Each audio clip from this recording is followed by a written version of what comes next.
ጤና ይስጥልን የተከበራችሁ ወደ ቻናላችን ቤተሰቦች እንደምን አላችሁ? ሰዓቱ መረጃዎችን ከዚህ እንደሚከተለው ማቅረብ እንጀምራለን። አብራችሁን ቆዩም። ሌተናል ጄኔራል ታደሰ ወረደ የትግራይ ክልል ጊዜያዊ አስተዳደር ፕሬዝዳንት ሆነው ተሾሙ። ከቀደምት የህወሓት ፖለቲካዊና ወታደራዊ አመራሮች ጋር ለወራት ፍጥጫ ውስጥ የቆዩት አቶ ጌታቸው የትግራይ ጊዜያዊ አስተዳደር ፕሬዝዳንትነት ጊዜያቸው በድንገት አብቅቷል። አዲሱ የትግራይ ክልል ጊዜያዊ አስተዳደር ፕሬዝዳንት ሌተናል ጄኔራል ታደሰ ወረደ ከመንግስቱና ከሀገር ሉዓላዊነት ያፈነገጡ ግንኙነቶችና እንቅስቃሴዎች እንዲቆሙ የማድረግ ኃላፊነትን የሚጥልባቸው የቃል ኪዳን ሰነድ ላይ መፈረማቸው ተገልጿል። የቃል ኪዳን ሰነዱ የቀድሞ ታጣቂዎች ትጥቅ መፍታትና መልሶ መቋቋም ተግባር በአፋጣኝ እንዲጠናቀቅ የማድረግ ኃላፊነትንም ለጊዜያዊ አስተዳደሩ ይሰጣል ነው የተባለው።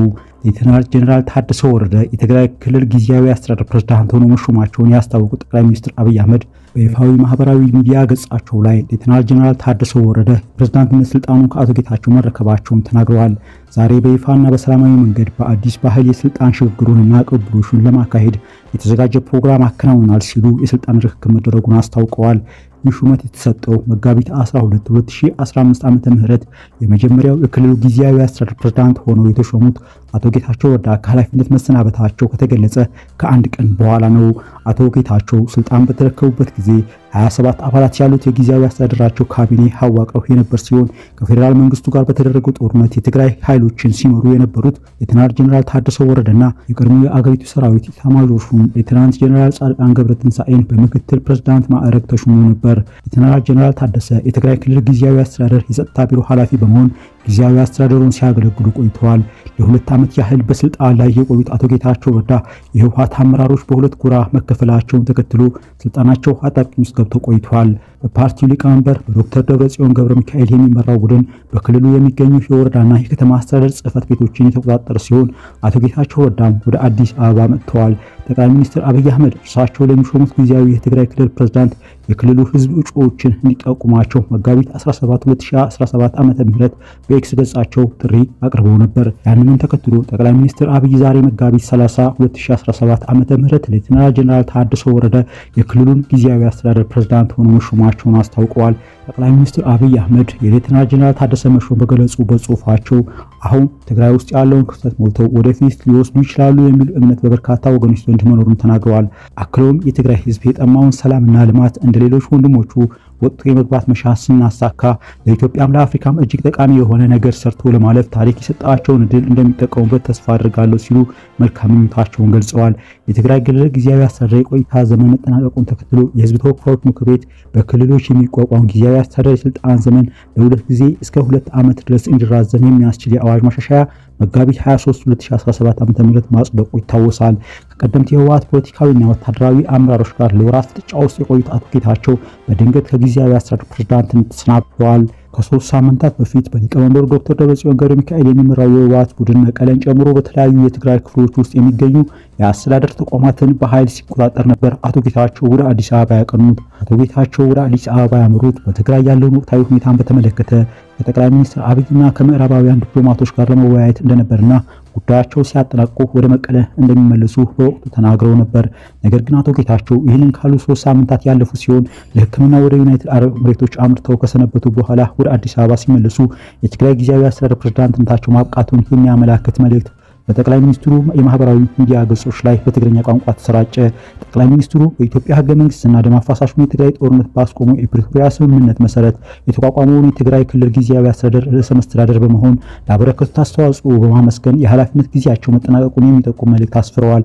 በአቶ ጌታቸው ጊዜያዊ አስተዳደር ደስተኛ ያልነበረው በዶክተር ደብረጽዮን የሚመራው የህወሓት ክንፍ ባለፉት ወራት በአስተዳደሩ ላይ የሚያሳድረውን ጫና እያበረታ በመጋቢት ወር መጀመሪያ ላይ በበርካታ የትግራይ አካባቢዎች የሚገኙ የአስተዳደር ተቋማትን በኃይል ተቆጣጥሯል። ይህ ሁኔታም በታጠቁ ኃይሎች የታገዘ በመሆኑ በክልሉ ነዋሪዎች ዘንድ ግጭት ይፈጠራል የሚል ስጋት አስከትሎ ነበር። በዚህ ሁኔታ ውስጥም የጊዜያዊ አስተዳደሩ ፕሬዝዳንትነት የአቶ ጌታቸው ደህንነትም አደጋ ላይ ወድቆ እንደነበር ራሳቸው ገልጸዋል። አቶ ጌታቸው ከተለያዩ የዩቲዩብ ቻናሎች ጋር በነበራቸው ቃለ ምልልስ ላይ በትግራይ ውስጥ ውጥረቱ በተባባሰበት ጊዜ ወደ አዲስ አበባ ለመሄድ ሲነሱ ጥቃት ሊፈጸምባቸው እንደነበረም ተናግረዋል። በእርሳቸው ላይ ግድያ ከመፈጸም ጋር የሚመሳሰሉ እቅዶች እንደነበሩ የሚናገሩት አቶ ጌታቸው ወደ መቀሌ አሉላ አባ ነጋ አውሮፕላን ማረፊያ በሚያቀኑበት ጊዜ ኬላ ላይ የነበረ ታጣቂ እንዳያልፉ የመከልከል ሙከራ ማድረጉን ጠቅሰዋል። እንዲሁም መሳሪያ በተጠመደበት መኪና እስከ አየር ማረፊያው ድረስ ክትትል እንደተደረገባቸውና በአየር ማረፊያው ጥበቃ በፌዴራል ፖሊሶች እንዲቆሙ መደረጋቸውንና ክትትሉም አውሮፕላን ውስጥ እስኪገቡ ድረስ እንደነበረም ገልጸዋል። አቶ ጌታቸው በኢትዮጵያ ውስጥ ቀደምትና ጉልህ ተጽዕኖ ከነበራቸው የፖለቲካ ፓርቲዎች መካከል አንዱ በሆነው ህወሓት ውስጥ በእድሜና በትጥቅ ትግሉ ውስጥ ካላቸው ሚና አንጻር እንግዳ ናቸው። ጌታቸው ከሌሎቹ የህወሓት ዋነኛ መሪዎች በተለየ ወታደራዊውን መንግስት ለመጣል በተደረገው የትጥቅ እንቅስቃሴ ውስጥ አልተሳተፉም። ግማሽ ክፍለ ዘመን ባስቆጠረው ህወሓት ውስጥ አቶ ጌታቸው ያላቸው ተሳትፎ 20 ዓመት አይሞላም። ነገር ግን ባለፉት 10 ዓመታት በድርጅቱ ውስጥ ያገኙት ተቀባይነትና ሚና ቀላል የሚባል አይደለም። ጥብቅ በሆነው የህወሓት የአመራር መሰላል ላይ ተለማምደው በአጭር ጊዜ ምክትል ሊቀመንበር ለመሆን ችለዋል። አቶ ጌታቸው ከህወሓት ሊቀመንበር መለስ ዜናዊ ህልፈት በኋላ በተለያዩ የፌዴራል መንግስቱ የኃላፊነት ቦታዎች ላይ በመስራት ከጠቅላይ ሚኒስትር ኃይለማርያም ደሳለኝ አማካሪነት እስከ ኮሚኒኬሽን ሚኒስቴር የስልጣን ደረጃ ላይ በአጭር ጊዜ ለመድረስ ችለዋል። ህወሓት ወሳኝ በነበረበትና አገሪቱን ለ27 ዓመታት የመራው ኢህአዴግ እየተዳከመ ህዝባዊ አመጽ ሲንጠው በውስጡ የተቀሰቀሰው ለውጥ ህወሓትን ገሸሽ አደረገው። በፌዴራል መንግስቱ የስልጣን ወንበር ውስጥ ቁልፍ ሚና የነበራቸው የህወሓት አመራሮች ወደ መቀለ ሲያመሩ አቶ ጌታቸውም ወደዚያው አቅንተዋል። የህወሓት ፖለቲካዊና ወታደራዊ አመራሮች መቀመጫቸውን መቀሌ ላይ አድርገው ከፌዴራል መንግስቱ ጋር ውዝግብ ውስጥ ሆነው ከቆዩ በኋላ የፈነዳው አውዳሚው የሁለት ዓመት ጦርነት ከሌሎቹ አመራሮች በተለየ ጦርነት የማያውቁትን አቶ ጌታቸው ረዳን ወደ በረሃ እንዲወርዱ አስገድዷቸዋል። የዓለምን ትኩረት ስቦ በነበረው በዚህ ጦርነት ወቅት ጌታቸው ከየትኛውም የህወሓት አመራር በበለጠ በተደጋጋሚ በዓለም አቀፍ መገናኛ ብዙሃን ላይ በመቅረብ ትኩረትን አግኝተዋል። በዚህም ዓላማና ግባቸውን በትግርኛ በአማርኛና በእንግሊዝኛ በማስረዳት የህወሓት ዋነኛ ፊት ሆነው ቆይተዋል። በጦርነቱ ወቅት በአሜሪካና በአፍሪካ ህብረት አማካኝነት በህወሓትና በኢትዮጵያ መንግስት መካከል በሚስጥርና በግልጽ በተካሄዱ ንግግሮች ላይ አቶ ጌታቸው ረዳ አንደኛ ተሳታፊም ነበሩ። ጅቡቲና ሲሼልስ በሚስጥር፣ ደቡብ አፍሪካና ኬንያ ላይ ደግሞ በይፋ በተደረጉ ንግግሮችና ድርድሮች ላይ ጌታቸው ቁልፍ ሰው መሆናቸው ይነገራል። ፕሪቶሪያ ላይ በተደረሰው ስምምነት መሰረት በትግራይ ጊዜያዊ አስተዳደር እንዲቋቋም ሲወሰን የፌዴራል መንግስቱ በተለይም ደግሞ ጠቅላይ ሚኒስትር የጊዜያዊ መንግስቱን ፕሬዝዳንት በመሰየም በኩል ወሳኝ ሚና አላቸው። ከጦርነት በፊት የነበረው በህወሓት የበላይነት የተያዘው የክልሉ አስተዳደር እንዲፈርስ በመወሰኑ እንደ አዲስ በሚዋቀረው ጊዜያዊ አስተዳደር ላይ የህወሓት ጉምቱ መሪዎች ቁልፍ ቦታዎችን ለመያዝ ቢሞክሩም የጠቅላይ ሚኒስትሩን ይሁንታ ማግኘት አልቻሉም። በዚህ ምክንያት ለቀናት የቆየ ስብሰባ አድርገው አቶ ጌታቸውን በእጩነት አቅርበው ተቀባይነት ማግኘት ቢችሉም ቀደምት የድርጅቱ መሪዎች ደስተኛ አልነበሩም። በዚህም ሳቢያ ከመጀመሪያው አንስቶ በነባር የህወሓት አመራሮችና በአቶ ጌታቸው መካከል የነበረው ግንኙነት ቀስ በቀስ እየተበላሸ ሄዷል። በዚህ ምክንያት ከባድ ፈተና እንደሚገጥማቸው እንደተረዱ ከቀናት በፊት ዱባይ ውስጥ ለአንድ ድረገጽ በሰጡት ቃለ ምልልስም ላይ አመልክተዋል። አቶ ጌታቸው የጊዜያዊ አስተዳደሩ መሪነት ሲረከቡ ከአምስቱ የህወሓት መሪዎች መካከል የትጥቅ ትግሉ ተሳታፊ ሆኖ በድርጅቱ ውስጥ ባለማለፋቸው ተባብሮ መስራቱ የማይቻል ባይሆንም ከባድ እንደሚሆን እንደሚያውቁ ተናግረዋል። ይህ ስጋታቸው በወራት ውስጥ እውን እየሆነ ከዋነኞቹ የህወሓት መሪዎች ፈተናዎች እንደገጠሟቸው በመግለጽ የፓርቲ መሪዎቻቸው በጊዜያዊ አስተዳደሩና በፕሪቶሪያው ስምምነት ላይ አሻጥር በመፈጸም እንዲሁም በክህደትና በሌሎች ለፌዴራል መንግስቱ በመስራት ይከሷቸው እንደነበርም ገልጸዋል።